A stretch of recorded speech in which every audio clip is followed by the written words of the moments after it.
Welcome back to our town hall. We talked first at 5 and over the last few days about the ongoing battle between Erie County and the Athletes Unleashed gym in Orchard Park after a large indoor gathering at that business late last week. Last night, the county health department fined the gym owner $15,000, money he says he will not pay. He says that his gathering last week was a protest, a word that a lot of people upset with COVID restrictions have used to describe their gatherings. So does something being called a protest actually have any legal implications? That's a question that we took to local defense attorney Barry Covert today. Yeah, so as long as individuals are gathering for the purpose of expressing their beliefs, then courts are not entitled to determine what is valid or invalid speech or what is a valid or invalid protest.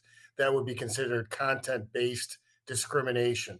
So if the individuals, whether it's one person or more people, are engaged in speech, holding up signs or chanting, then that will generally be protected speech, and it would be considered to be a gathering or a protest to engage in protected speech. But the courts are not supposed to distinguish between the content of the speech to determine whether it's a valid protest or validly considered to be First Amendment speech.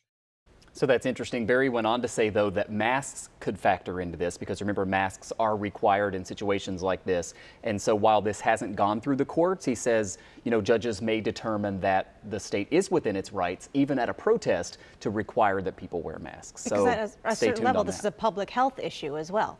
Yeah, and the the response from the gym was to kind of have another protest, right, where people were crowded together, not wearing masks, not doing the things that they were advised to do by the health experts.